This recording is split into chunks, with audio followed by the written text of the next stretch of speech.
back in full effect. You dig? Get adjusted, get situated one time. You already know what it is. Shout out to everybody that's going, you know what I'm saying, tap in with the live stream. You dig? Checking in on our Sabbath day. Shout out to those that's keeping the Sabbath sacred. You know the vibes. And shout out to everybody that's going to see this video. You feel me? After we done with the live, they're going to catch the playback and all of that. But y'all know what it is, man. E.T. Ali in the building. Getting situated. You feel me? On the early morning side. Y'all know how I do. Bear with me. Before we start with today's dissertation and exegesis and all that, y'all know we got to open up with prayer. So bear with me, you know what I'm saying? Y'all know the vibes and the count. It gets greater later, family. So that's what we going to do, you feel me? We going to go ahead and get it popping. I'm going to go ahead and recite Al-Fatiha. And we're going to get it going. Prayer. Al-Fatiha. Kul a'udhu billahi minash shaitanir rajim. Bismillahir rahmanir rahim. We seek refuge in Allah from the accursed Satan. In the name of Allah, the Beneficent, the Merciful. All praise belongs to Allah, the Lord of the worlds, the Beneficent, the Most Merciful, Master of this day of judgment in which we now live. Thee alone we worship, and thine aid we seek. Ya Allah, guide us on your straight path, the path of those upon whom you have bestowed favors, not the path of those upon whom your wrath is brought down, nor the ways of those who go astray. Inshallah, after hearing thy teachings. Ameen. Ameen. Ameen. MashaAllah, subhanallah, Allahu Akbar. Y'all see what it is. I'm going to go ahead and get it going with the music. You feel me? If you see the title, it ain't hard to tell what direction we going in today, and I appreciate your patience. You know what I mean? And everybody that's going to show love now and in the future. But yeah, on the by and by, this is a subject I had to touch on. I said last week I was going to do it, and I'm a man of my word. You know what I'm saying? If you've been following me, you know what's up. So yeah, we're going to go ahead and get it going. In the name of Allah, the Beneficent, the Merciful. Today's subject, familia, anti-recidivism versus prison reform. You feel me? And why are we talking about this today? Because it's necessary. You see, normally I would take notes, you know what I mean? And we would go after it like that. I would take notes and I'll be reading off the script and highlighting bullet points and things that I want to touch on that's vital for the times that we in. But with this particular subject, I didn't need any notes. No notes necessary. I could go straight off the top of the head. You could literally wake me up at 2 in the morning, 3 in the morning, 4 in the morning. You feel me? Wake me up out my sleep and ask me, Arion, what's the difference between anti-recidivism and prison reform? Or ask me to break down both, components and give examples. And then tell you which one is vital and which one is a bunch of malarkey, which one is smoke and mirrors. So like I said, I didn't take notes for this one. Why? Because I've been fighting this fight for at least 10 years. Solid. You know what I'm saying? 10, 15 years. My son is 10 years old. Lived with me full time. He's only gone to school with me. He's only been educated under my tutelage. So I've been fighting this fight at the minimum, for the minimum, as long as he's been alive. 10 years old, like I said, alhamdulillah, all praises due to Allah. And, speaking of my son, this past school year, honor roll student, merit roll student, you know what I'm saying? That last report card, 4 A's and 3 B's. So I'm proud of the young God, you know what I'm saying? And I'm raising him to be a product of anti-recidivism, a product of Elijah Muhammad's teachings, a product of the black man is God, a product of the pious and the righteous 5%. You see what I'm saying? So without further ado, now that I've prefaced this, and you can kind of see probably already how adamant I am and how passionate I am about the subject matter, we could go ahead and go after it for real. So the reason I'm doing this, like I said, I've been fighting this fight for years. You know what I mean? Community activist, youth mentor, 501c3 certified, you know what I mean? Politically charged, but it's nothing like the term revolutionary. You see what I'm saying? And what they'll try to do is they'll try to take these liberal people, you know, these new age woke folk, and they'll try to categorize them with us or us with them. And the revolution has never been televised. You see what I'm saying? So it's a lot of foolishness that go on out here in the world of politics. You know what I mean? And the struggle for balance and the struggle for power between the government and its people. So briefly, I'm going to start from slavery because a lot of these issues and subjects derive from American slavery, antebellum chattel slavery. So if you know, you know what I'm saying? On the plantation, the police officer, the overseer, were those who caught the runaway slaves. There was no police station. There was no such thing as a police officer or an overseer prior to slavery. So fast forward today, the way you start is the way you finish. When you look at the black codes in the law libraries, the statutes, when you learn the difference between black codes, statutes, and actual law, you know what I mean? When you learn about how we're all born in water. So, you know what I mean? The concept of getting your umbilical cord cut like a boat by the boat dock. You see what I'm saying? The whole concept of law. It was all put in place to suppress the black man, the original man, the Moorish man, the Asiatic black man, the indigenous, the aboriginal. You see what I'm saying? The maker, the owner, the cream of the planet Earth, the God of this universe. You feel me? That's what these codes and statutes and laws was to do. It was to hinder those who look like me. You know what I'm saying? Those who may have a heart like you, that only want to do what the Most High God told them to do. So fast forwarding from slavery, we get to segregation, Jim Crow, peace familia. You know what I mean? And all of the things that came with, which by the way, under Jim Crow, under segregation, black men and women were married. We had families. You know what I'm saying? The family unit was way more intact. Peace, family. I appreciate everybody on the check-in that's going to check in now and later. You feel me? So, yeah, that's what it was. In segregation, we had more unity. We had more solidarity. And then moving forward from that, you know what I mean? After the hippie era, the civil rights era, the MLK, you know, Malcolm X assassinations, the JFK assassinations, the destabilization of the Black Panthers, you know what I mean? And the Kwame Toure's of the world that was running around fighting this beast on all levels. Fast forward to the 70s, they introduced opiates and heroin. Fast forward to the 80s. You know what I mean? They introduced cocaine and more specifically crack cocaine. You see what I'm saying? And this engulfed the community. This was permeated through our community for our destruction. Then we get to the late 80s, early 90s. Here we go. Because this is where this conversation began about anti-recidivism and prison reform.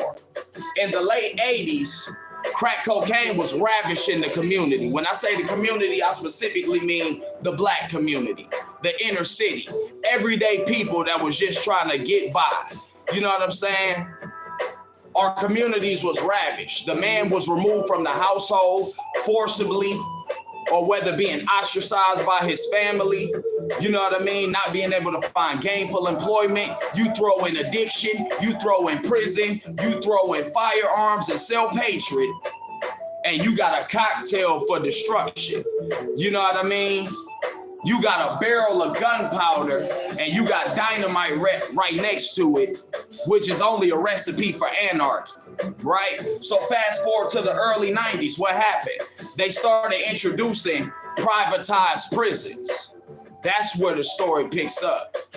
And in the midst of introducing these privatized prisons, entities and industries, in the name of we're going to get on board with these entities and industries to ensure that our prisons have full occupancy. If you build a hotel, you want people to come patronize your hotel. Huh? You want your rooms to be full. If you got an apartment complex, if you got a hospital, if you got a school, okay, well, if you got a privatized prison, it's the same thing. You see, the good old boys that introduced this privatized prison concept, they didn't give a damn about whether crime was running rampant or whether crime was low. They couldn't care any less. You know why? Because they got in the prison industry, the privatized prison game, for monetary gain. They got into it for money. They got into it for political reasons. So it don't matter that crime is low. All they're going to do is introduce and implement new laws to incarcerate me and you too. You see what I'm saying? So shout out to Crazy Bone from Bone Thugs and Harmony. And even before Crazy Bone said it, I got to give an assalamu alaikum to the most honorable Minister Louis Farrakhan. Why? In this particular instance, because he was the first one to expose the conversation that privatized prisons was having with the record labels.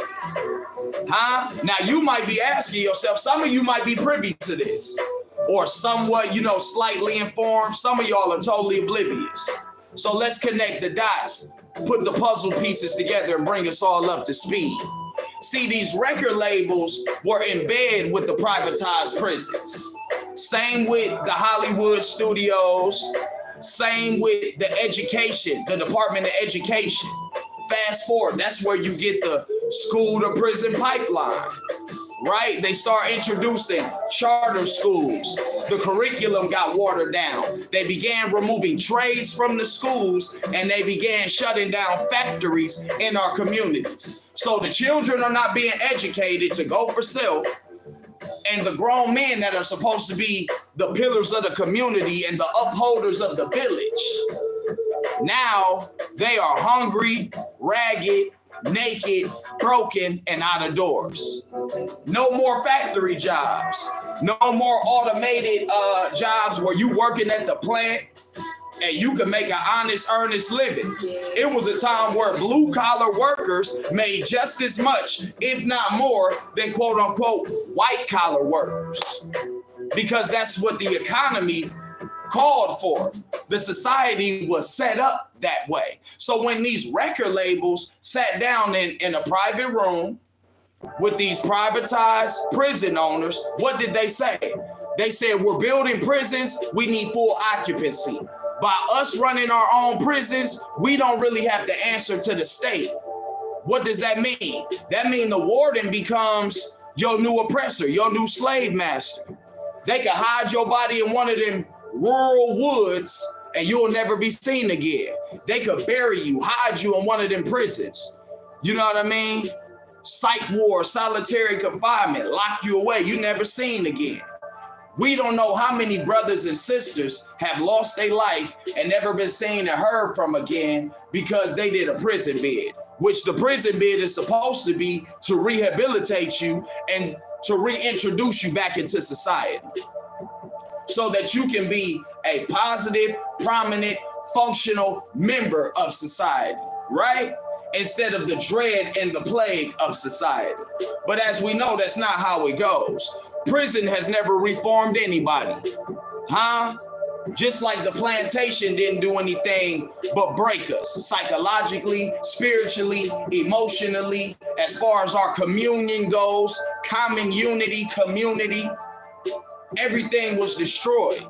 You see what I'm saying? So when these record labels were talking to the privatized prison owners, and like I said, shout out to Crazy Bone, because as far as rappers go, and it take a Cleveland nigga to do it, it take a Midwest stepper to do it. You feel me? Crazy Bone exposed this conversation that I'm chronicling to you now about how these record labels was having meetings and in bed with the privatized prison owners. Why? Because the record label decided we're going to start pushing music that is going to criminalize the youth. It's going to inspire the youth to go down the path of crime. It's going to inspire the youth not to make the most of themselves, but to be miscreants. To be hoodlums and hooligans. You see what I'm saying? So from NWA, that's where you got that from. Because before NWA, what was it? It was Public Enemy. It was Fight the Power. It was Brand Nubian. Some of y'all don't have no idea what I'm talking about. It was KRS-One. It was the Poor Righteous Teachers. It was Eric B. and Rakim. The list goes on and on and on. They was the 5% Nation. They had knowledge of self. You had to have knowledge of self to even be an MC. You see what I'm saying? Most of the artists had knowledge of self and was listening to Minister Farrakhan and Clarence 13X and some of the other prominent figures, the Dr. Malachi Z. Yorks of the world, et cetera, right? So there wasn't too much profanity in hip hop. Imagine that, a world where rappers wasn't cussing every other bar. Wasn't talking about debauchery every other verse. You know what I'm saying? Every other line wasn't, destructive. So after Public Enemy came out with Fight the Power, and shout out to Professor Grip, assalamu alaikum. Happy Black Music Month, by the way, to everybody that know what's going on. But when Professor Grip was excommunicated from Public Enemy, at the behest of Lior Cohen, putting pressure on Chuck D, that's when the whole game changed. Professor Grip was really the sacrificial lamb of all this shit. Why? Because after they dismantled Public Enemy, or at least destabilized and neutralized them, what happened? They liquefied our culture, and it became solely about monetary gain. Introduced NWA, niggas with attitude. So now it went from Fight the Power, to flat out fuck the police, right? Which, hey, that's a positive message. Standing up and fighting back against your oppressor ain't never a negative message. But at the same time, look at all the other shit that came in. Gangster rap, gang banging, you know what I'm saying? Sexually illicit and explicit lyrics. Niggas talking about it ain't no fun if the homies can't have none. Running trains became the order of the day. Dr. Dre went from, and I don't smoke weed or sex, to putting out the Chronic album. Now niggas run around with 40-ounce bottles and firearms and, red and blue rags and this and that. So the revolutionary spirit was put to sleep. Why? Because they need your black ass to get locked up. And you ain't gonna get locked up listening to Farrakhan. A man telling you to accept your own and be yourself, to place yourself in heaven at once, in the words of Isa alayhi salam, or Yeshua, or most of y'all affectionately know him as Jesus. Set yourself in heaven at once. You ain't gonna crash out and be on their plantation picking this new age cotton listening to Farrakhan. But listening to gangster rappers, you just might crash out. So now the record labels are either stockholders in the prison, or they are co-owners, part owners in the prison. So if a record label make money off record sales and off the prison industrial complex being full occupancy, no vacancy. They get paid off record sales and criminology. Why would they want Black Thought to be the biggest in the game? Think about it. Why would they want Common Sense to be the biggest in the game? Think about it. The Talib Kweli's, the Most Defs of the world, the Lupe Fiascos of the world, the J Electronicas of the world, the Pharaoh Monches of the world, the Ariana Ali's of the world. Why would they let me run off into the end zone knowing that I and those like me run circles around these mainstream rappers? Nigga, you ain't gonna crash out and go to prison listening to me. You might get a bag or something. Huh? You might save somebody from going to prison, but you ain't gonna crash out. See, I went through that so my people wouldn't have to go through it. You feel me? I'm gonna tell you my experiences, and hopefully you so turned off by the experience of criminology, going through the court system, going through the penal system, getting convicted, being put on community control and probation and parole, going to prison and doing that time, being a slave. When you go through that prison system and they give you that number, you don't forget that number till you die. I came home from prison in 2012. Do the math on it, family. That was 13 years ago. You think I don't remember my prison number? Nigga, you lying to me. 604 645. I'll never forget that shit to the day that I die. No lie. And that's part of the game. That's part of the construct. That's part of the whole agenda, beloved. To trick you and me off the streets. And how do they do that? Make criminology cool. You know what I'm saying? Make these young men want to be drug dealers. Why you think they make movies about Frank Lucas and Nicky Barnes? You know, niggas who done snitch, whether they were snitching on each other or snitching on police or snitching on whoever they snitching on. But they never made a movie about Frank Matthews. If you know, you know. Frank Matthews was a bigger drug dealer than Frank Lucas and Nicky Barnes and the rest of them put together. In the 70s and in the 80s, Frank Matthews escaped with $15 million, which back then was like $150 million, if you know, you know. Got away scot-free, never to be seen again. Never convicted of no crime, to my knowledge, never did no prison time. Might have went to jail, because jail is part of the game. That's why they got it on that Monopoly board right there in the left corner for your ass. Because jail is part of the game. It's part of capitalism.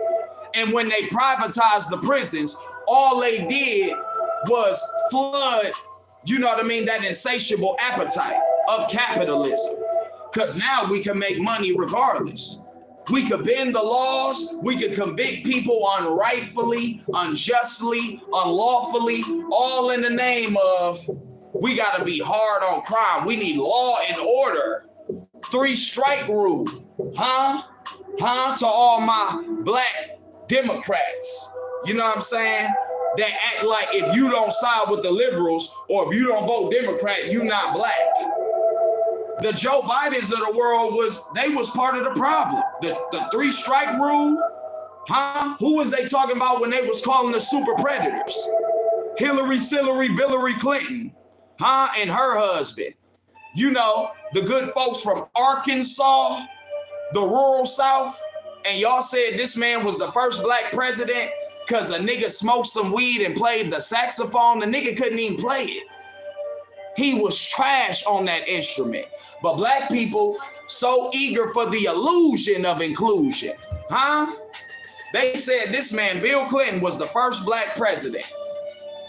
So you had the Bidens, the Clintons, and so many others feeding this narrative, feeding policy, feeding the media the concept of lock these black men up. Never mind how they became the way they became. Never mind the fact that antebellum slavery is the worst thing we've seen in human history. Never mind the fact that everything that these white folks got of wealth and resources and prominence and affluence came off the backs of slaves, literally. Never mind none of that. Because we got to destabilize the black man. Keep in mind, this is around the same time that the most honorable minister, Louis Farrakhan, was running around galvanizing black men for that 1 Million Man March. If you know, you know. If you know, you know. This was around that same time. You think they wanted that black man on the loose, putting the spittle on the eyes of the blind, giving sight to the blind, making men see men as men when they once saw men as trees? Huh? And they look at this government, they look at the White House like a goddamn skyscraper. They look at it like all of this is bigger than me, it's larger than life. I'm a victim. It's nothing I can do about it. I'm insignificant. I could go on and on and on. This was the tricknology that the enemy implemented. Why? To rock the black man to sleep. Why? Because if you get rid of the black man, now his women, they yours to prey on. They yours to play on. You could raise and rear their children to hate themselves and to not even have a clear, distinct identity. And they gonna think they American citizens and they part of the club, and these white folks is secretly laughing at your ass. Meanwhile, where are all the strong black men?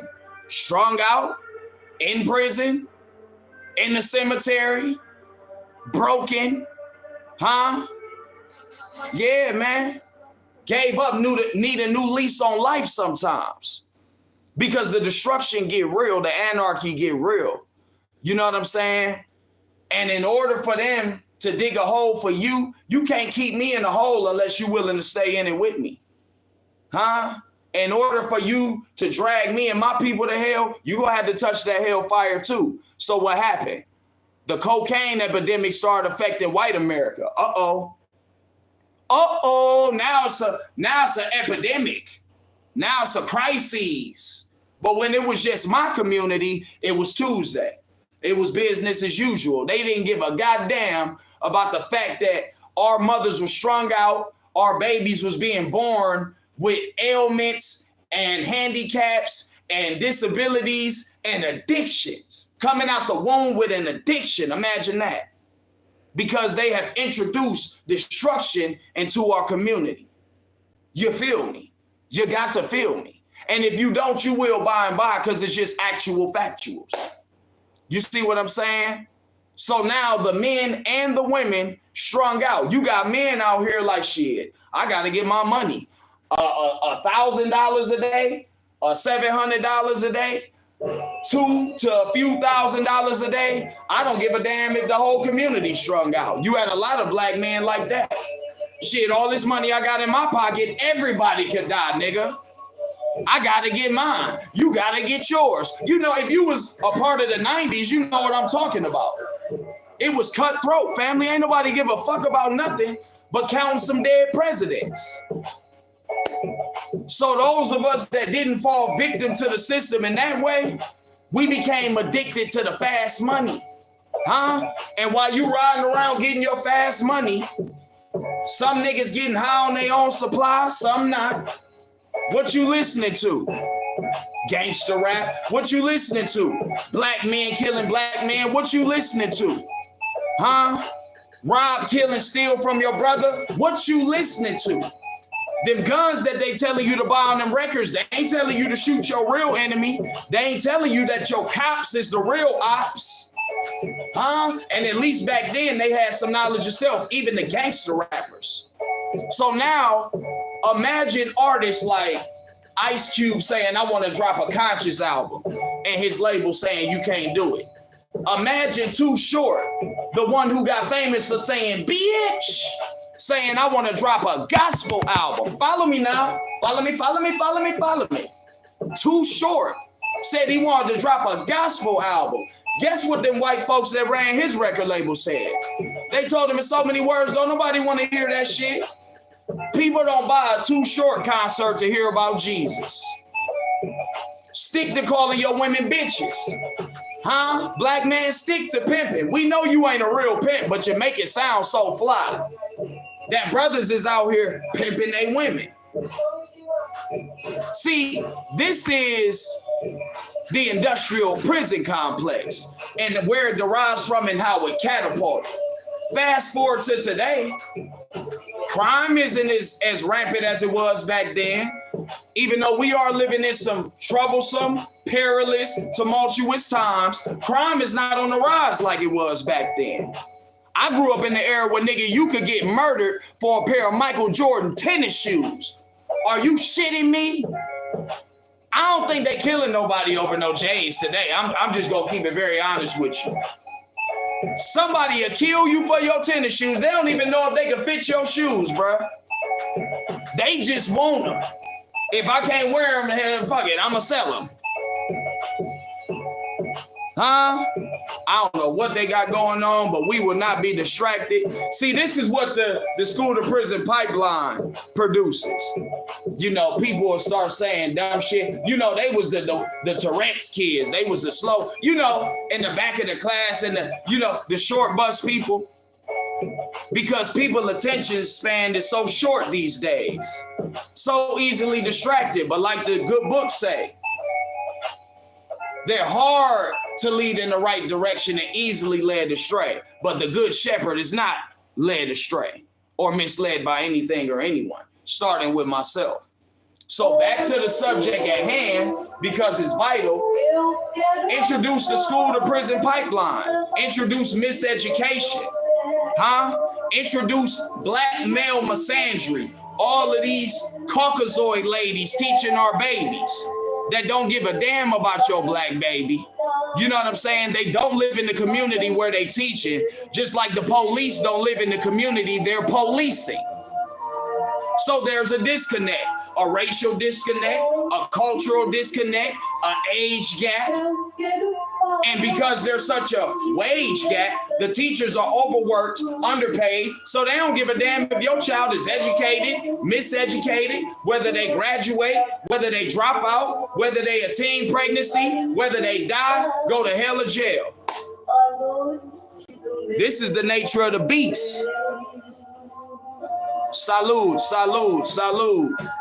Yes, indeed. I appreciate the love, por favor, from wherever y'all checking in from.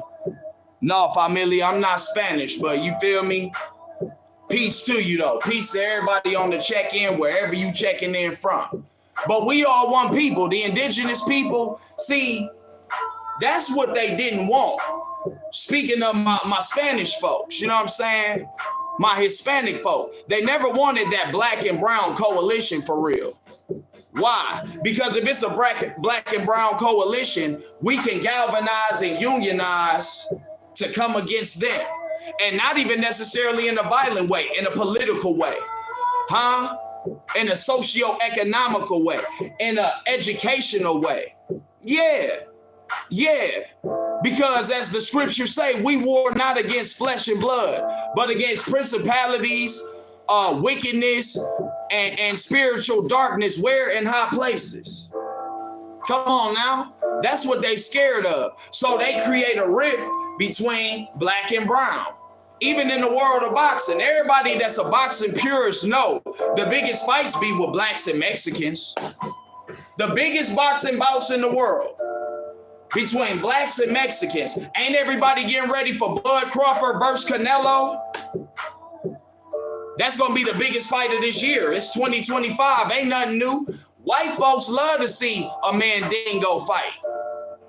They love it. And we have such a warrior spirit, and we so eager to, be part of something and feel like we belong and receive a round of applause. We'll fight our own brethren to the point of death. You see what I'm saying? Yeah, that go back to the plantation. So yeah, our Hispanic, our brown brothers and sisters, they tricked a lot of y'all off the streets by making y'all feel like y'all were honorary white people, or like you had certain perks and benefits in the society that my black ass didn't have, because I'm clearly a descendant of slaves. I'm clearly FBA, Foundational or Fundamental Black America. I'm clearly that. So they'll use you and leverage y'all numbers against me and us.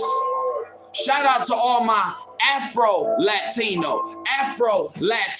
brothers and sisters. That's not falling for the okie doke. That's not getting tricked off the streets. That's not falling for the banana in the tailpipe. You feel me?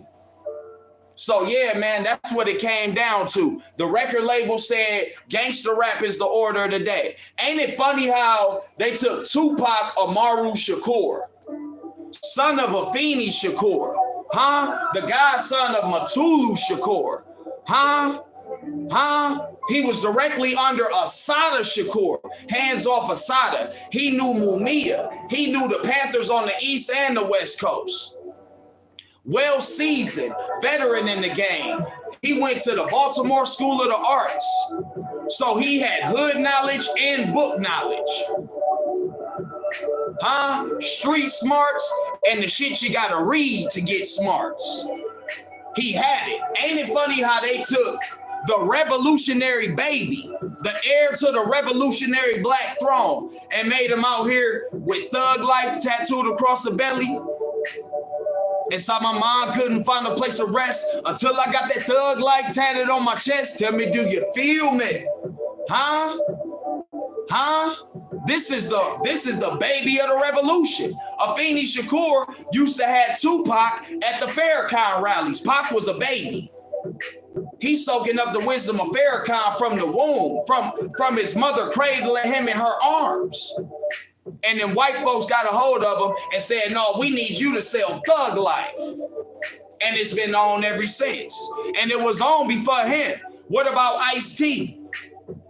When Ice-T was out here talking about pimping women, doing jewelry heists, killing other black men, white people loved him. When he came out talking about cop killer on some rock and roll shit, you making rock and roll music talking about offing police?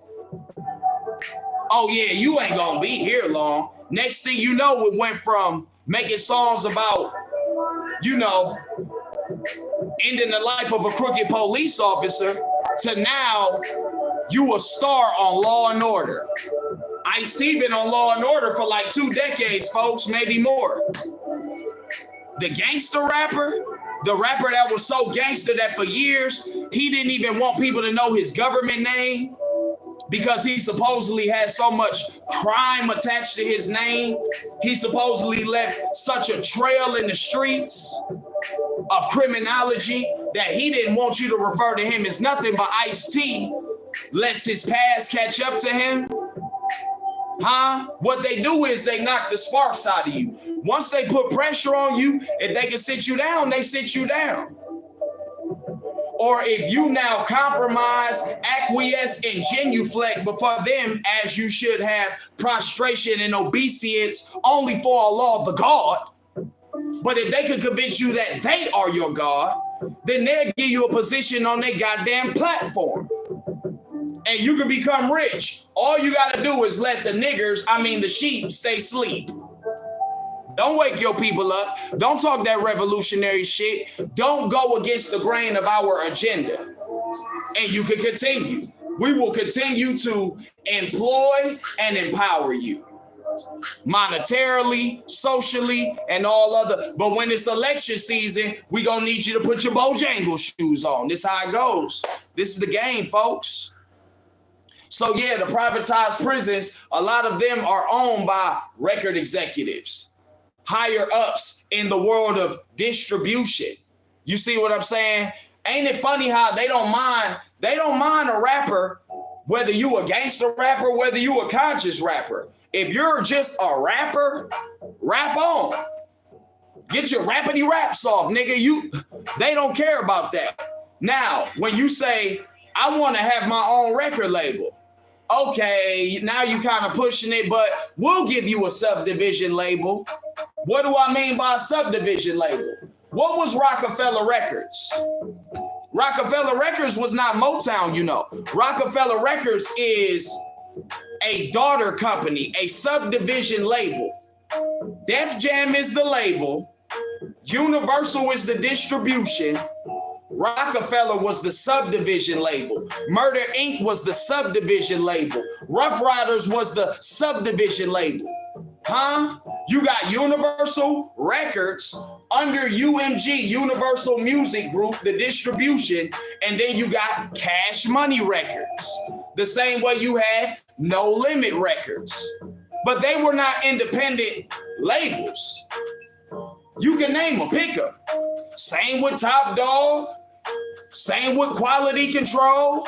Same with all of them. The only black labels that we've ever really had is Motown Records. And by the way, where's Motown? Detroit, Michigan.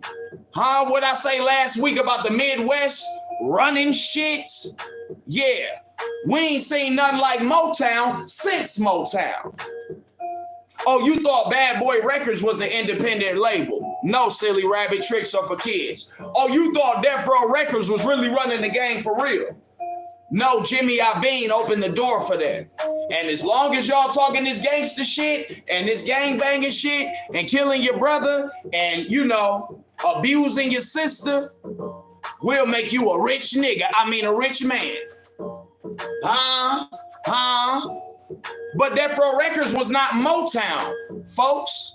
The only black labels we've legitimately had. Shout out to Motown and the good people that had anything to do with that, because the Motown of today is not the Motown of yesterday. We know this. You had Motown, you had LaFace Records, shout out to Babyface Edmonds and L.A. Reid, and you had Rap-A-Lot Records, Jay Prince. Oh, let me not forget Suave House. Shout out to the Uncle Lukes of the world, who was one of the first big independent artists that said, I wanted to get into my own distribution. And he kicked up so much dust. Uncle Luke is the reason why they introduced the parental advisory sticker. Because they didn't want to get sued when white parents in middle America was discovering that their children was listening to all of this debaucherous music, right? So, as you can see, I'm well versed in this. I'm well seasoned in this. I already been talking for 40 minutes. Easy. I ain't even played no music yet. We gonna play some songs at the end, inshallah. But in the spirit of just trying to be direct, you know what I'm saying, and not be too brief nor too discreet, but just get it over with and, you know what I'm saying, get it off. I gotta say it. It must be said. That's why I said shout out to Crazy Bone.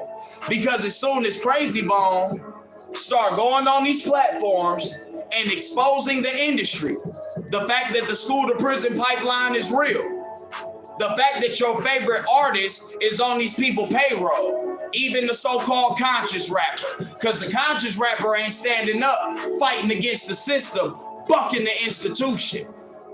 That conscious rapper sitting back, waiting to go on tour, checking the mailbox for that royalty check, checking they bank account to see if that royalty check hit.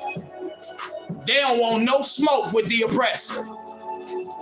So Crazy Bone, you know Bone Thugs and Harmony, the ones that was talking about the Ouija board and Mo Murder, Come Again, and they had all the cryptic messages and the occult symbolisms. And if you play their shit backwards, or if you hold their artwork that showed the credits of their album, if you hold it up to a mirror, you can see a whole nother image. Yeah, those guys. Midwest steppers. Some of Cleveland's finest. Crazy Bone came out and exposed they were making us do that. They said, if you don't do this, we not gonna let you rap. You can rap, but we ain't gonna back you. We ain't gonna support you. You're not a star unless them people decide you a star. That's what it is, folks. You can have all the talent in the world. You could have the greatest skill set in the world. You could be God gifted. You could be good at all this shit, all encompassing. If they don't let you on their stage, how you gonna perform? I was just telling one of the young brothers in the brotherhood and in the coalition when we was building last night. If they don't let you on the field, how you gonna play ball, bro? They own the league. You see what I'm saying? So this is what it comes down to, ultimately and essentially. So shout out again, I can't stress it enough, to Crazy Bone, because he was bold enough to expose it. And what happened after he exposed it? What happened after he exposed it? He got sick. We gonna let that marinate for a minute. Think about it.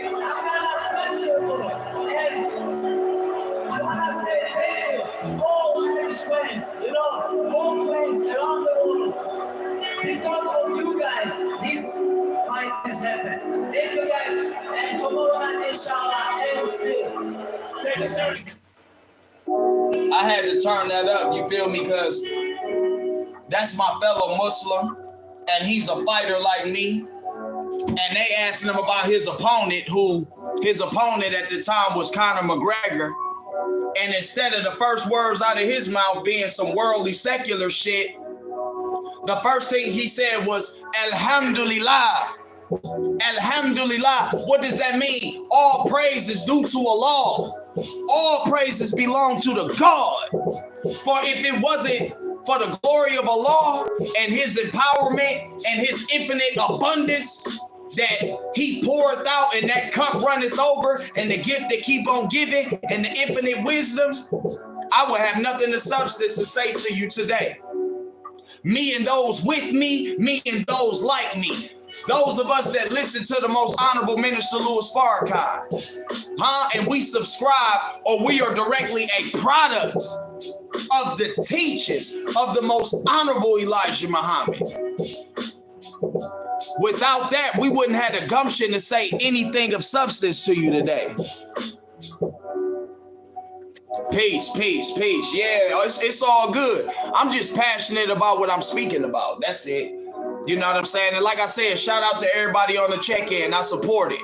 I mean, I appreciate the support. And speaking of support, you know the motto, hit my Zelle or go to hell. Real niggas, I wish you well. If you want to donate, you know what I'm saying? Hit the Zelle. You could contact me, my number in the database, 216-278-8281. Let me say that again. You feel me? For all those that donate, and I appreciate everybody that donate.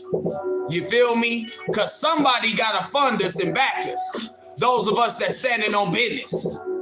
And we got everyday livelihood. I'm a full-time father. That's when the camera's on or off. That's it. Mommy and them decide that they want to be on or off, with or without anybody. So yeah, if you want to hit the Zelle, it's 216-278-8281. Once again, that's 216-278-8281. And if you look up my name, first name Arion, E-R-R-I-O-N, Arion. Last name Tariq, T-Y-R-E-E, a.k.a. Big Moose Ali, but y'all know that's me. E.T. Ali in the building.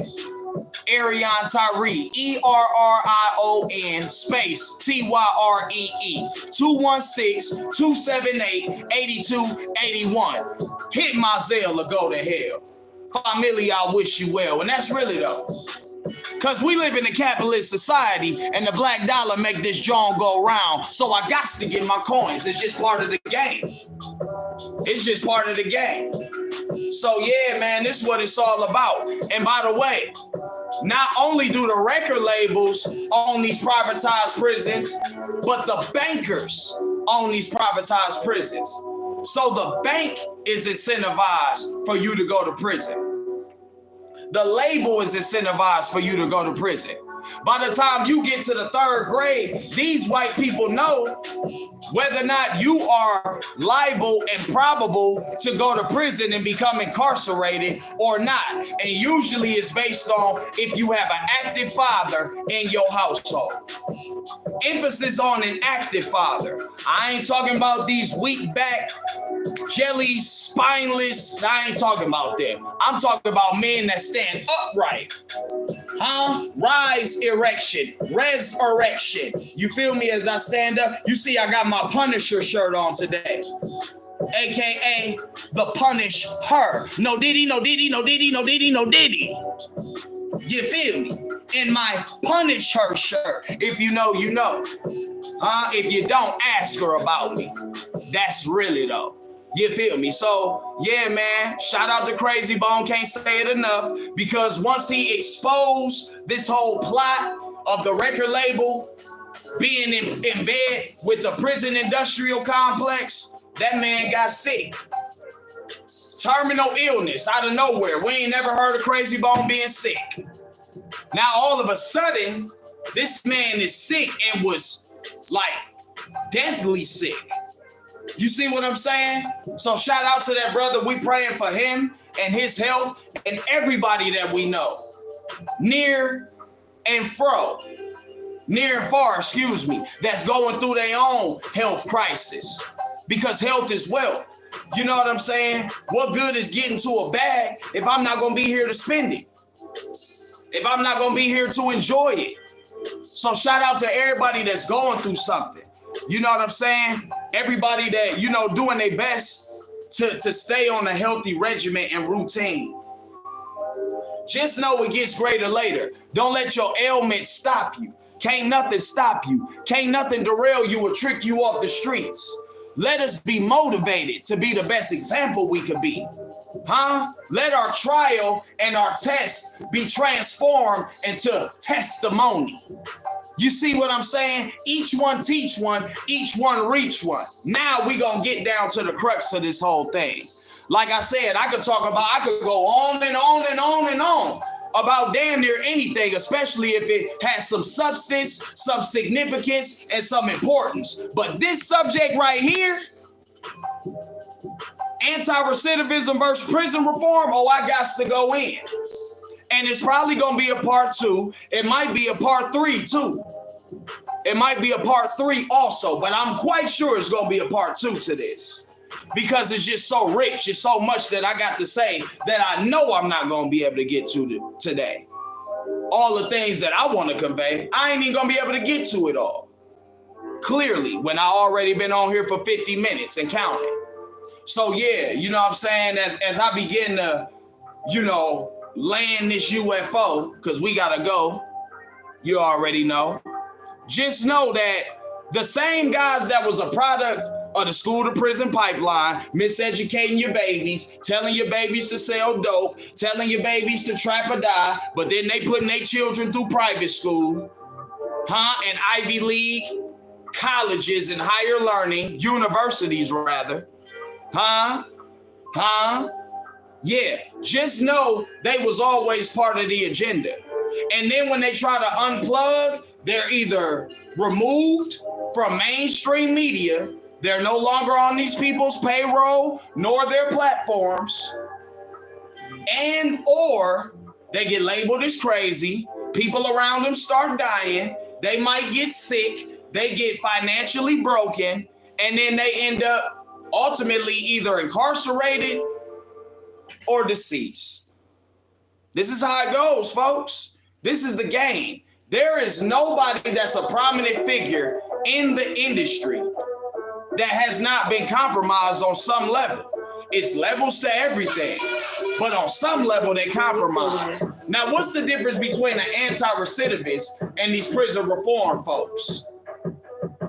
Prison reform is a joke. Prison reform is a scam. It's a scheme. It's the new hustle. The same dudes that was out here talking about big pimping and talk about selling dope and talk about, you know, all this shit, bitches and hoes, all of that. Now that white folks are done with them, now they want to come back and tell you how they always had knowledge of self. Damn, it was kind of hard to tell listening to that catalog. Now you got knowledge of self. Now that you Mr. Grandfather Rap, now you got knowledge of self, Now you want to stand next to the FOI, the Fruit of Islam, Muhammad's men, the mighty FOI. You know, now you want to stand next to those brothers. Now you want to stand next to the guys, the real ones. Same with the Moore Science Temple. Same with the Black Panther Party. Same with the RBG, you know what I'm saying, regime. And all the other entities and militias. Isn't it funny how when these artists go to prison and they get out and they talking that prison reform shit, they don't do nothing for the community. Their music get watered down. Their content start lacking substance. They start getting caught up in all these weird situations. Meek Mill, anybody? No Diddy, no Diddy, no Diddy, no Diddy, no Diddy. Niggas supposed to be out here talking about prison reforms and got his and her matching outfits with Puffy. What we talking about? That brother came home. We saw him take the L to Drake, all that. Okay, that's entertainment. The man was incarcerated for popping a willy. So we was like, fuck a rap battle. Free Meek Mill. They freed Meek Mill. He dropped Championships, one of the best albums of 2018. It was Championships. It was Victory Lap, the Carter 5. KOD, that J. Cole album, dropped right in the same stratosphere with me. I dropped Truth Be Told Not Sold Part 3, 2018. Shout out to my brother Ramne, assalamu alaikum. He dropped Ram Nation that year. Shout out to Joey Keys. He dropped his project that year. Shout out to Mr. Model, 216 Cleveland Berry's own Mr. Model dropped his album that year. Long Live Bellion, my cousin Bell dropped his album that year. You see what I'm saying? So we was supporting real hip hop. You had the Pusha T and Drake beef. You had Machine Gun Kelly and Eminem. And Machine Gun Kelly washed Eminem, by the way. I don't want to hear that Eminem is the GOAT shit and you lost to Machine Gun Kelly. With all due respect to Machine Gun Kelly, my fellow Cleveland native. That's a fact, though. You know what I'm saying? That same year we had Mason Cameron. It was a healthy year for hip hop. So Meek Mill had his run. Next thing you know, it was prison reform. Next thing you know, the music started getting watered down, less consistent. Them interviews wasn't popping. He not in the community, but he at the Diddy party. He running around at the white parties with these. He running around doing the bunny hop. You lose on a tennis court, and they tell you if you lose, you got a bunny hop on camera. This is a humiliation ritual. And he did it because you on them people's payroll. They let your ass out of prison. You think they won't lock you back up if you don't do what the hell they want you to do? What about NBA Youngboy? You think he gonna be out here fighting a good fight? What about Kodak Black? What about Lil Wayne? Shout out to Wayne. He just dropped the Carter 6. I like it, even though the internet seemed to not care about it so much. But that's because Wayne doesn't have the favor of Universal. Because we see all the money is going to Kendrick and those guys, and then they got to figure out some type of balance with Drake and the other side. It's politics. The struggle for balance and power is politics. Yeah, so the prison reform game is just that. It's a game. It's a farce. It is pseudo politics. They don't give a damn. You know what prison reform is? Making sure that guys can have Jordans, Michael Jordan tennis shoes when they're incarcerated. You know, making sure that guys can wear Timberland boots while they're in prison. You feel me? That's what it's about. It's not about what they telling you it's about. Prison reform don't have nothing to do with that. Prison reform, hold on. There we go. Prison reform is a hustle. They in there saying, okay, let's make sure these guys can get on social media. When I was incarcerated, you could not have no phone. Now everybody got a phone. Now everybody on social media. That was contraband. That was a whole nother charge. You think that these privatized prison owners, the prison warden, you think they not on social media? You think they don't see the inmates that they're housing, their slaves? You think they don't see them on social media? I guarantee you they be watching them inmates on social media laughing. They probably hitting the like button. They probably hitting the share button. Why? Because it make prison look cool. It make prison look comfortable.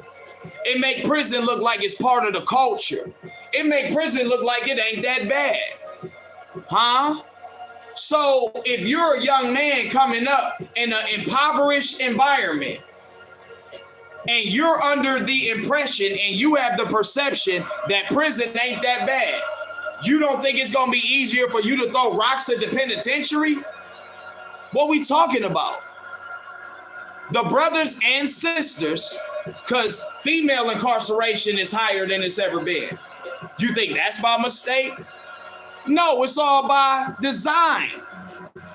It's all by design of the social engineers that came up with this construct in the first place. Shout out to everybody that's on the video. Please make sure you like, share, and subscribe, because this is one of the messages that's no nonsense. This is one of the messages that brothers and sisters need to hear, especially the youth. And speaking of the youth, that's where we come in, because anti-recidivism is not prison reform. We not trying to make sure that you get out of prison and you like, man, it wasn't that bad. Matter of fact, I could violate parole and community control and go right back. I could violate my PRC. I could violate the furlough. To hell with this parole officer. Huh? Because I could get on Facebook in prison. I could have a cell phone in prison. I could wear Timberlands, Jordans, and jewelry in prison. I could do all the shit. I mean, it's females that work in prison. So and we know that the females that work in prison, they're not above being intimate with the inmates, to put it lightly.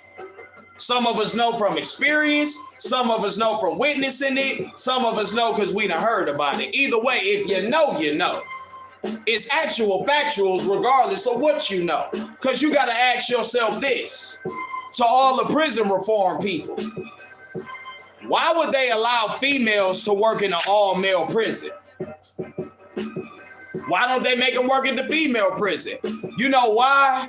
Because they know that those women work there usually out of lust. Because if on the streets, she's a 5, in prison, she like a strong 8. So now she running around like Lisa Ray off the Players Club. And, you know, she really ain't like that. But when you incarcerated, a woman is a woman. You got female COs, you got female teachers, you got female caseworkers, you got females that work in the kitchen, you got female nurses, you got female librarians. All these women working in the prison. You think that's by mistake? Why they don't go work at the female prison? I think we know why. Why do the men who run the prison allow them to work there? I think we know why.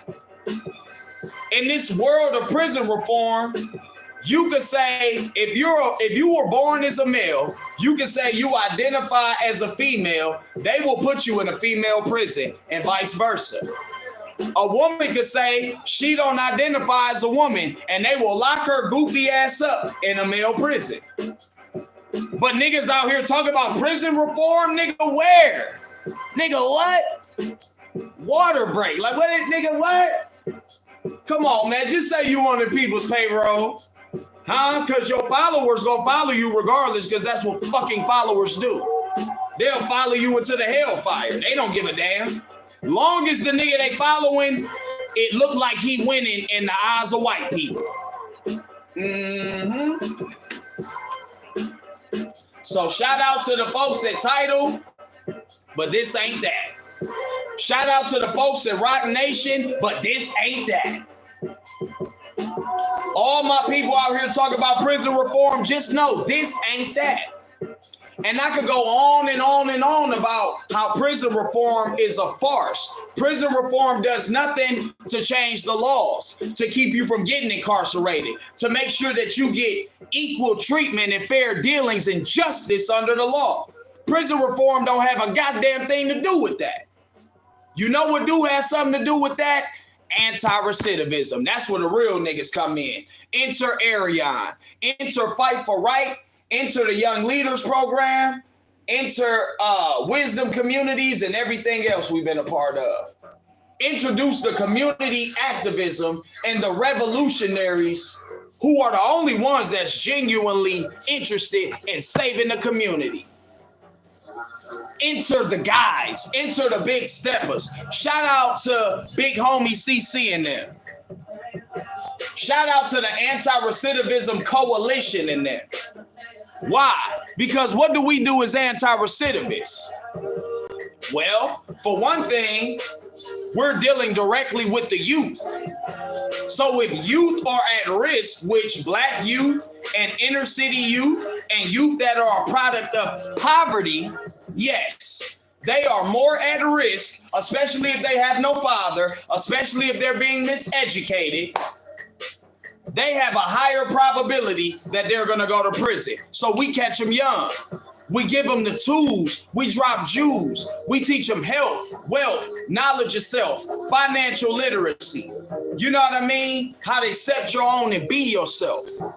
You know what I mean? We teach them a healthy love for self, self-awareness. Yeah, all that good shit.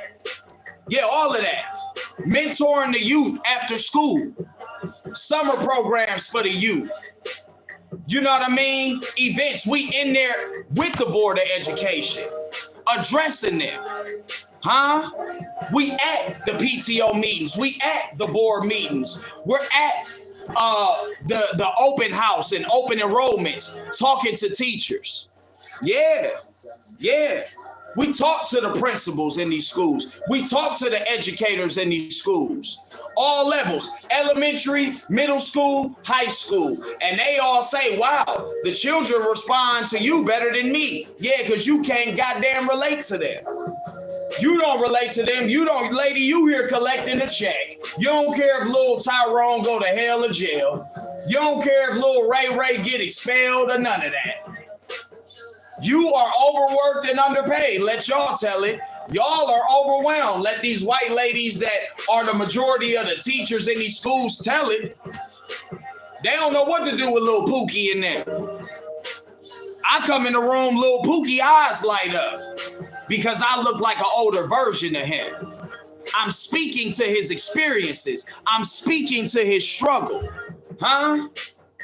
I want for him the same thing I want for my child. So now they'll look at my child like, damn, your dad is cool. Oh, he do music too, or whoop-de-woo. And we not there for that. We there because we want to see them have a bright future. You know how many young brothers and sisters will be prominent if they had a healthy upbringing, if they had a fair chance, if they had a head start in life? You had motherfuckers, excuse my language, talk about head start. How is a head start when our children is behind the 8 ball in the black community? Huh? So all of the people that get their children, you know what I mean? They allow them people to put needles in their children. I'm trying to be, you know, if you know, you know. We don't do crack scenes. You feel me? Ain't no crack scenes over here. Did you know that since they've been putting needles in your baby's arms, autism has spiked, tripled, damn near quadrupled in black babies, in particular black male babies? Autism was not a thing amongst black people about 30 years ago. It was unheard of. 30, 40 years ago, you were not hearing about black autism. Now you hear about it every day. If you're open-minded and if if it come across your desk, if you looking for that, if you're privy to that type of information, that's public record. And all around this time, free enterprise, direct to consumer, you could own prisons. You could basically make your own rules. You know, monopoly, which is supposed to be illegal, except for when white men do it, then monopolies aren't illegal. Then it's good capitalism. Then it's the cost of doing business. Then it's generational wealth and all that. So yeah, anti-recidivism, we teach all of that. We teach them about the Nation of Islam. We teach them about the Black Panther Party. We teach them about the Moorish Science Temple. We teach them about Marcus Garvey's movement, SNCC and Corp and all of these. Excuse me. We teach them about Paul Robeson. We teach them about Kwame Ture, aka Stokely Carmichael. The list goes on and on and on and on. We teach them. You see what I'm saying? To have unity amongst each other. That black boy that look like you, that brown boy that look like you, that black girl that look like you, that brown girl that look like you, she ain't your goddamn enemy. Huh? We teach them to not be victims of self-hatred. We teach them a lot of the shit that their parents should be teaching them. Because it all starts in the home. But their parents too busy finger popping. Chasing the phallus of the other gender. The genitalia, excuse me, of the other gender. They too busy chasing dick and punani around this bitch to raise their children. They too busy trying to get high. They too busy trying to get drunk. They working their little 9 to 5 trying to get by. They ain't got time. You got a whole slew of women out here talking about F them kids. Damn. So we went from Head Start to George Bush lying, talking about no child left behind, to now social media talking about them kids. You can't make this shit up, family. Excuse me as I clear my sinuses. It's just really real talk. If you know, you know. If you know, you know. If you don't, stay tuned. You might learn a thing or two or a few. Because you know what E.T. Ali came to do. Eat. And by the grace of Allah, we doing just that. So in the name of wrapping this up, because like I said, I ain't even take no notes. Y'all ain't seen me grab no paper, not at no time. Because I'm charged up about this. What else do we do as anti-recidivists as we get ready to, you know what I'm saying, wrap this up? You can't stop everybody from going to prison. So upon their release, we give them a healthy understanding. We give them opportunity. We provide them with platforms so they don't have to become a victim of recidivism. Coming out of prison, catch a new case. Violate community control, probation or parole, go back into prison. Catch new charges in the prison, go to the hole, be seen by the courts and the people in there so that they can legislate and all of that. Get more time. It's people that are homeless that commit petty crimes every winter just so that they can have 3 hots in a cot. That's what they call it. Why these prison reform folks ain't talking about, yo, we're no longer gonna call it chow. You know, chow, that's what dogs do. Chow. Puppy chow.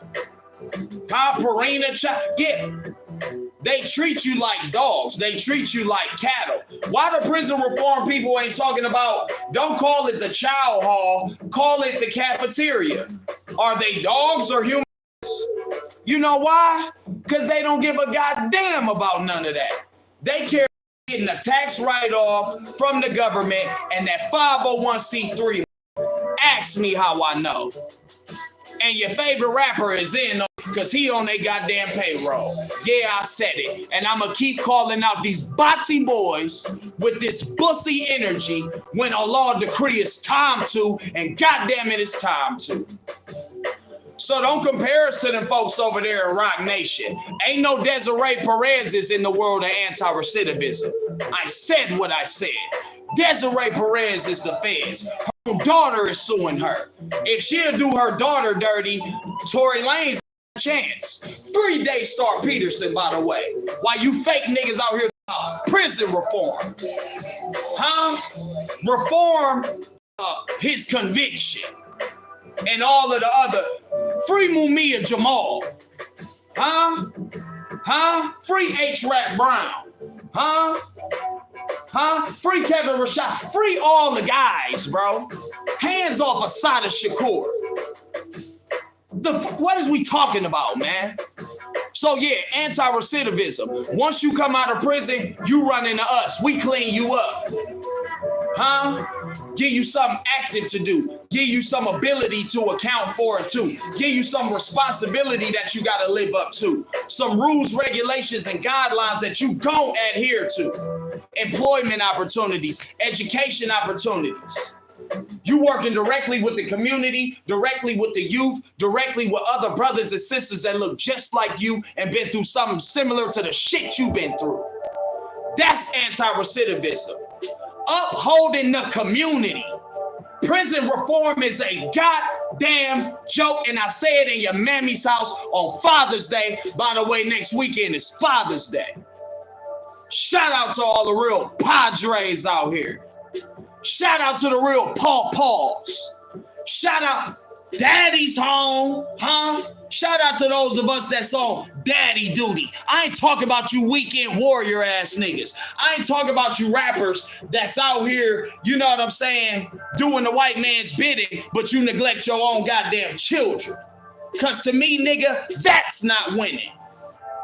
I do what I want when I want. Then people don't tell me what I can say and what I can't say, what I can wear and what I can't wear. But they tell your dumb ass that, and they go keep telling your dumb ass that. Why? Because you on the people's payroll. I said what I said, and you can't disprove it, nor is you got the gumption to put blood in my mouth. So dance to it or watch your bitch do it, stupid. Because the truth is in the building. You feel me? Water break.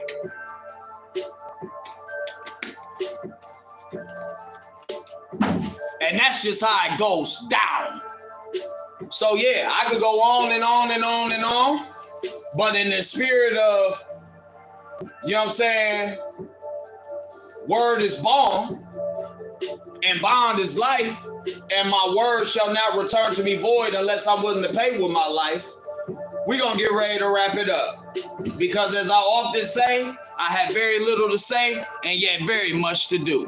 Shout out to the tools and fews that was here as I dropped Jews. Hit my Zelle or go to hell. Black Dollar Familia, I wish you well. Shout out to everybody that support us, that has supported us, that wish they could do it but might not have it right now, and everybody that's going to be on board in the future. Huh? Because unlike these prison reform people, anti-recidivists, we got to get it out the mud. Everything we do for the youth, we pay for it out of our pocket. Everything we do, we're galvanizing the community. We're raising donations. And then we manage the money and disperse the resources accordingly. What can we invest in? Who can we invest in? Of course, we got to pay our staff. But this ain't about no glamour. This ain't about no Vanity Fair. You're not going to get rich being an anti-recidivist. But you might have a get-rich-quick scheme doing that prison reform shit. Because that is super Cappington. So yeah, they going to lace your pockets. Long as you doing what they want you to do, long as you say what they want you to say, long as you be where and what they want you to be and where. So yeah, be wide awake and aware. Beware of the fluffery, because it's a lot of it going on out there. If you know, you know. I could go on and on and on and on, like I said, but we gonna get ready to wrap this up shortly.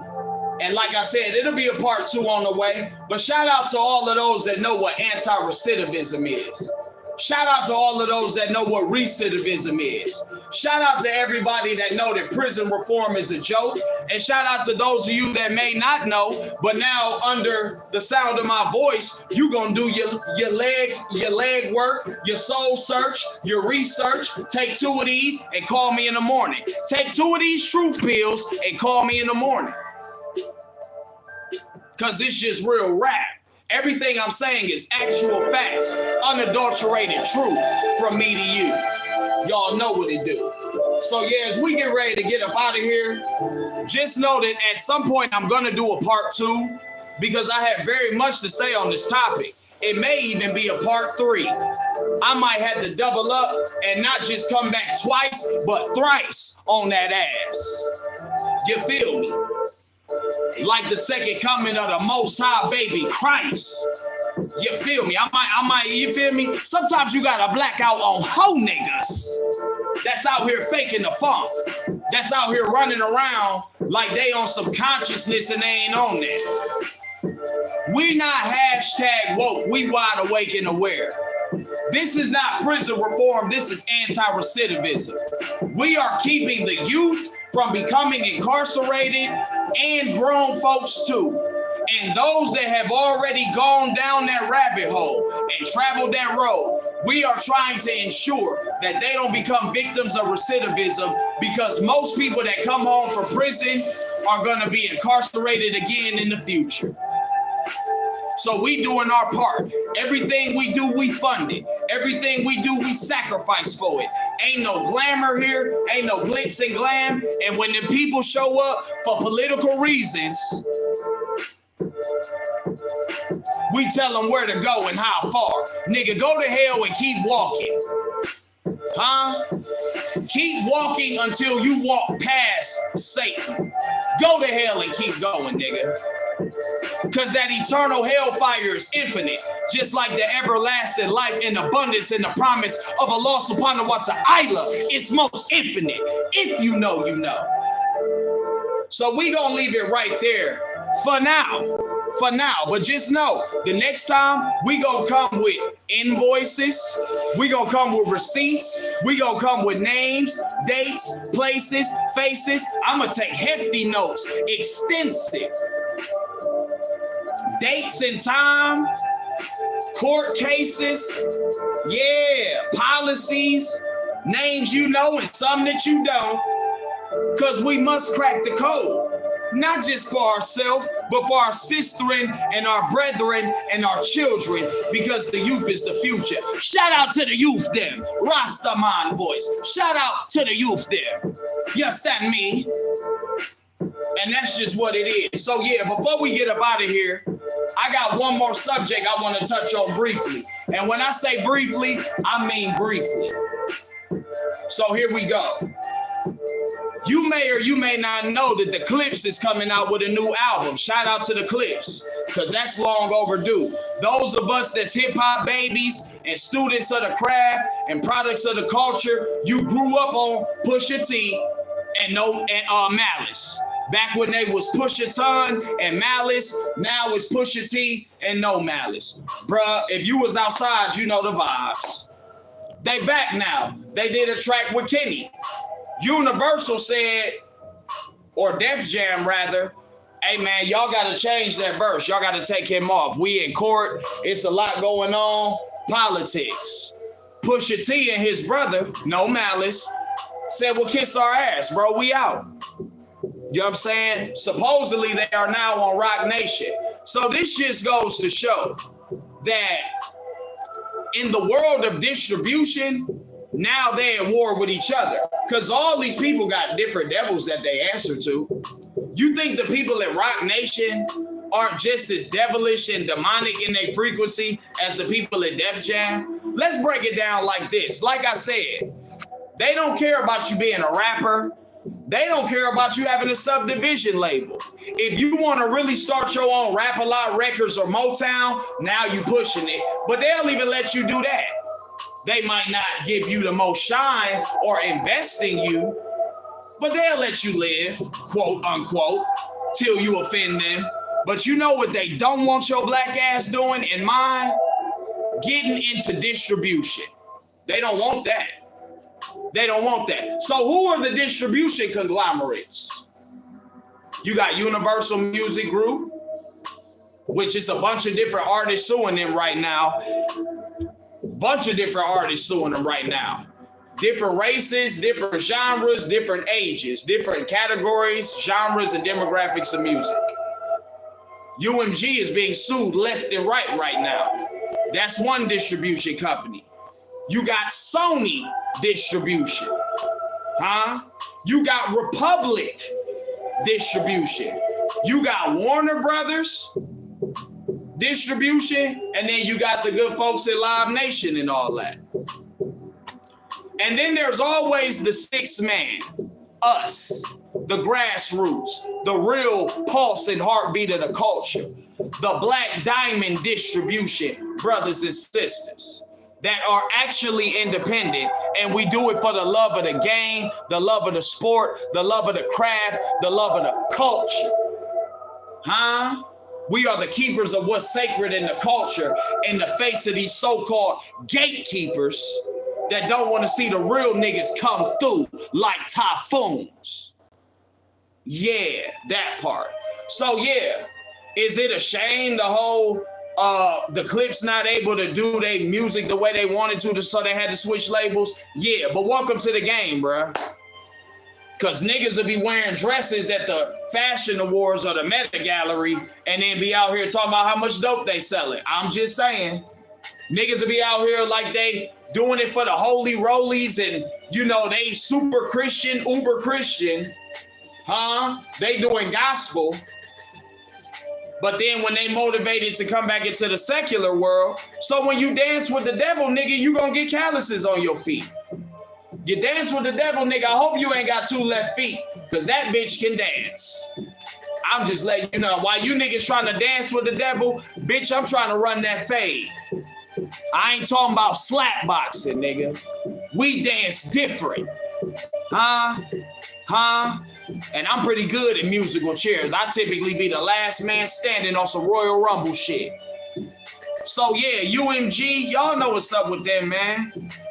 They the devil. All these labels and distribution companies and platforms is the devil. And the government is the biggest record label. Forget not. Let us not forget. Satan is the god of music. Satan is the god of this world. So if God, Allah, gave Satan the gift of music and then banished him and 1/3 of the angels with him, and now Satan is the governor and the ruler of this world, isn't it only right that Allah will raise one to be the musical Messiah or the microphone Mahdi? If he used an angel made from smokeless fire, gave him the gift of music, he goes astray. So now he makes him the god of the underworld until the divine judgment day in which we now live. Isn't it only befitting that he raised a brother such as myself, made from light with the same gift? Only I'm not out here to defy the Most High, and I don't give a damn about no worldly fame, acclaim, or accolades. Yeah, like that. The black man is God. That good book say, ye are all God's children of the Most High God. So don't call me blasphemous or sacrilegious. I'm keeping the Sabbath more sacred than your rabbi. And that's really though. And I'm a whole Muslim. Nation of Islam Muslim. I am not out here trying to be an Arab. Sorry, not sorry. Huh? Because all of these colonizers from these different races and ethnicities, you think they not in on the jig? The school to prison pipeline, the privatized prisons, and then they will make these clowns the face of prison reform and play in God's face. If they are playing on Law's face, you know goddamn well they don't care about me and you and our view. Huh? They gives a damn. So yeah, we gonna leave it there. UMG, pieces of shit. But guess what? All you rappers that signed to them are pieces of shit. And I'm glad that all this controversy is happening because I'm sick of you rappers that are mainstream talking about your independent. Listen here, Bati boy. If you have a record label, if you have a production deal, if you have a goddamn management company, nigga, you are not independent, asshole. Huh? Stop lying to the people with your dumb ass. Get your dumb ass in this casket, nigga.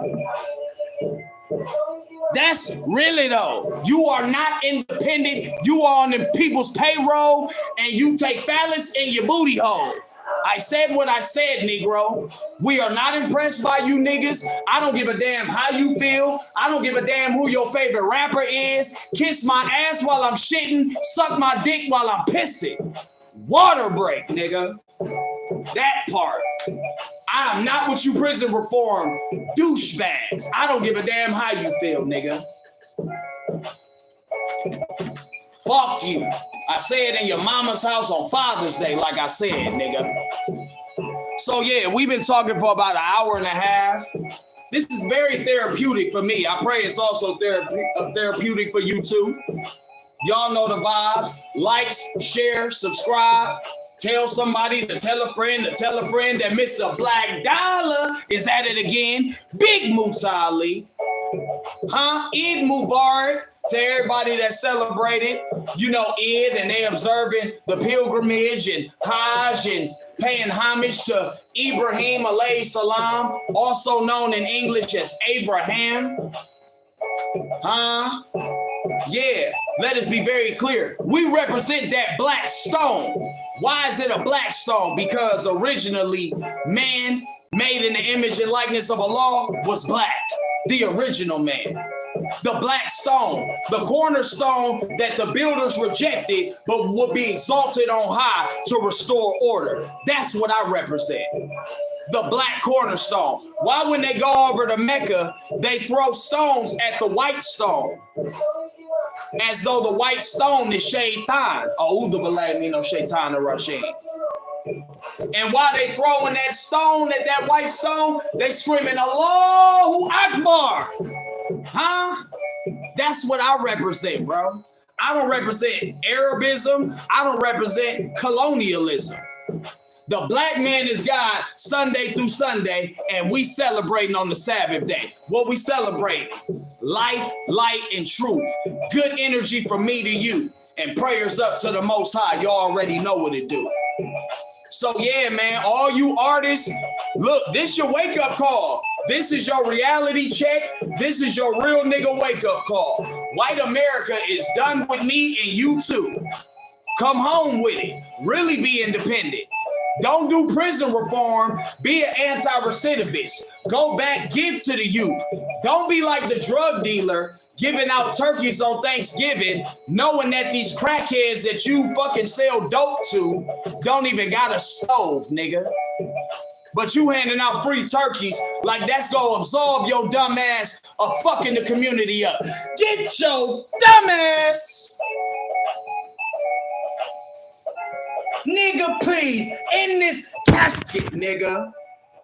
Straight like that. Huh? In my Punisher voice, in my punish her voice. If you know, you know. Ask her how I punish her. Big Moots Ali. You understand me? Huh? Huh? Shit like that. So yeah, man, we gonna wrap this up. I will be back, like I said, for part 2, but I think that's enough for today. I appreciate everybody that tuned in. Before we go, I got to play some new music. Y'all know I dropped some new music this week. And speaking of new music, yo, it's crazy because when I dropped that remix, I told you I was doing the Dochi remix, right? Dochi, you know. Shout out to the folks that's over there working for the feds, you know what I'm saying, that be trying to block real niggas. So when I first did it, it was a YouTube short. They said, no, nigga, you ain't doing this YouTube short. We're not going to let you do it, nigga. Doji got to get that 360 money. We got to get a return on our investment. And, nigga, you going up right now, and we don't need you killing this beat, distracting from our new artists. Now, I've never been told I couldn't do a short or any of that. I go back. I add an intro and an outro. So now it's not a short. Now it's a full-length song. It's like 3 minutes and 33 seconds. They tried to hit me with a copyright strike.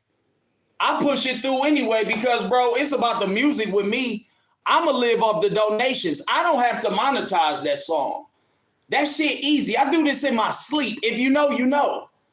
So once I released it, every time it got past 200 views, got to like 300, they knocking my shit down to 23 views. So now it's rising. Every time they knock it down, they build back up because it's some good folks backing us. Shout out to Black Dollar Familia. Shout out to Black Dollar Alumni. You feel me? We are the face of education and entertainment, and you can't spell education without that big E, and you can't spell entertainment unless you got about 3 E's. Nigga, you can't even spell MC without 3 E's, nigga. So easily do I EMCEE. Fuck y'all niggas talking to. This Black Dollar ENT.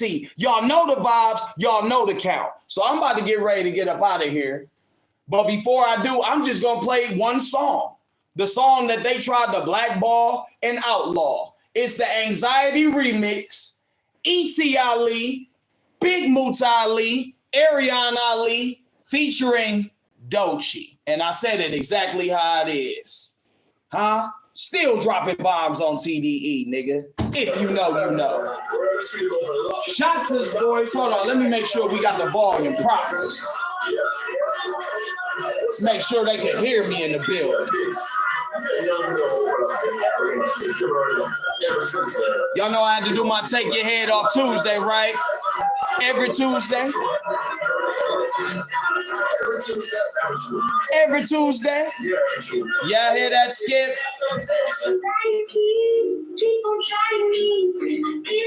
Y'all know what the fuck going on?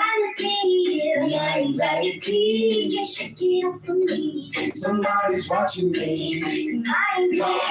Somebody tell them shut the fuck up. I'm in album mode. Weirdos wearing weird clothes. No, bitch, this ain't the West. I know. Yes, that's how it goes. All you Bati boy niggas, soldier soul. Smoking niggas, cornrows. You scared pro niggas get exposed. Chef's kiss. I'm in the kitchen cooking up like Raekwon. We know Scissor and we know Doji. Bitch, who is Ray Vaughn? It's a mortician and the magician. Niggas getting gone. Hit them in the head to body. Then your bitch is Syria, aka Baby Farrakhan. Salute the FOI. Niggas telling lies. The revolution's never televised. Bitch, I got 11 rings. I'm on that Billy Hustle shit. Never thought continue. Bitch, I'm on that Nipsey Hustle shit. Long live neighborhood. I'm nothing like you rap. Nigga, shoot at us and blah, blah, blah. Yeah, that's a fact, nigga. Oh, nigga, don't ask where I'm from, cause you too scared to go. Bitch, niggas get killed every day, so get prepared to go. This ain't Halloween, they wanna be pocketing the outlaw southpaw. Test a nigga jaw in front of top dog. Niggas yelling MO, that's really not your Black Dollar mafioso. Prove you niggas not hard. We be in the front door, they never step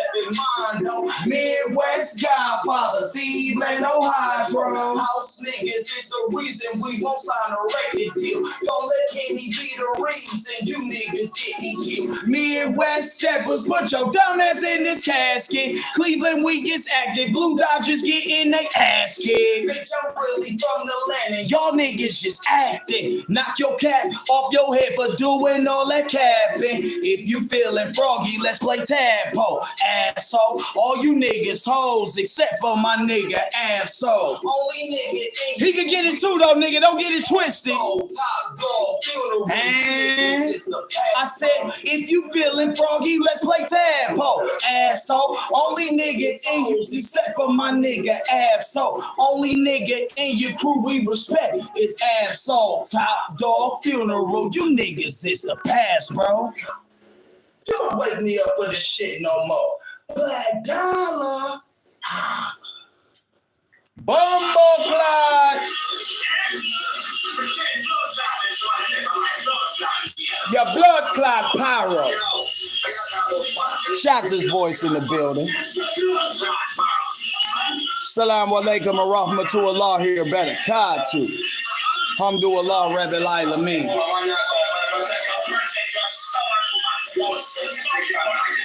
Big Mutali.